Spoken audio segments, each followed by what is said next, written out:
Bonjour la team, bienvenue tout le monde. Aujourd'hui, échauffement, 3 tours à faire. Vous avez 5 squats au poids de corps, facile, d'accord. Je descends, je remonte, tranquille, l'extension de hanche au maximum, je serre bien les abdominaux, les pieds bien à l'avant comme d'habitude, d'accord. Deuxième mouvement, c'est mettre des pierre crawls. Donc là, on va avoir besoin d'un petit peu d'espace.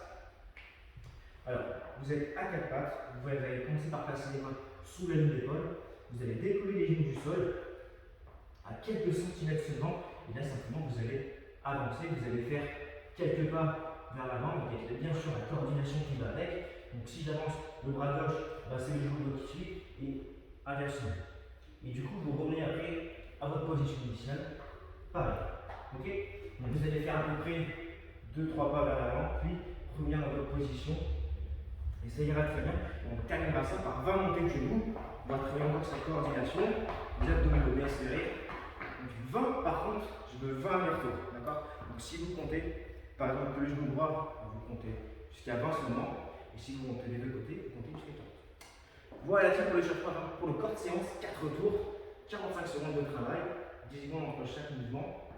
Il y aura besoin d'un peu de pause gratuit. On va commencer par faire des strict press. Donc là, vous récupérez une charge. Si c'est 2 haltères par exemple, et bien du coup vous placez au niveau des épaules. Et là, juste, je pousse au-dessus de la tête, juste avec les bras, je reviens en position et je repars. Vous pouvez déverrouiller les genoux pour essayer d'avoir un alignement au niveau du dos un peu plus strict. D'accord. Si vous n'avez qu'une seule charge, donc par exemple le kettlebell, vous placez au milieu. Et là, pareil, vous montez en contrôlant chaque fois que je pousse cette charge vers le haut. Je pense à ma respiration, je souffle à la pousse. Ok. Deuxième mouvement, c'est des squats lestés. Donc vous récupérez à nouveau une petite charge. On va faire donc du goblet squat. Et là, simplement, avec ma charge au niveau du buste, je fais. J'essaie d'enchaîner le plus possible. Au moins, je dois passer une quinzaine de répétitions sans breaker. Derrière, on va faire un peu les épaules avec des élévations. Donc le mieux, c'est d'avoir une paire d'haltères et là simplement élévation frontale. Donc j'amène les haltères jusqu'au niveau de l'épaule, je contrôle cette descente, j'inspire à la montée et je souffle à cette descente. Ok. Donc de profil pareil, attention à ne pas envoyer le dos, je reste bien propre, moi j'ai déverrouillé un peu mes genoux, alors moi j'essaie de garder un petit peu les bras tendus quand même, et je contrôle, d'accord. Et vous allez terminer par encore une fois le bas du corps avec des fentes arrière, lestées aussi.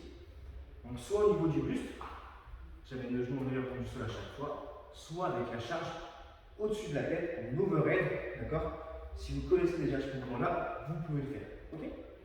Voilà la chose qu'on va faire aujourd'hui, mais je ne laisse pas comme ça, je vous fais finir par, comme d'habitude, un petit finisher, en gainage latéral cette fois-ci, on ne travaille pas trop, du coup c'est l'occasion. On va faire 40 secondes de gainage latéral droit, le coude placé sous l'épaule, je lève bien le bassin, l'alignement, et j'incline un petit peu vers l'avant la hanche qui est tournée, pour bien ressentir. 40 secondes, dès que c'est fait, je passe de l'autre côté, et du coup 40 secondes aussi, et vous aurez fait un tour. Vous avez 3 tours à faire. Voilà la team, c'est parti, allez on s'accroche.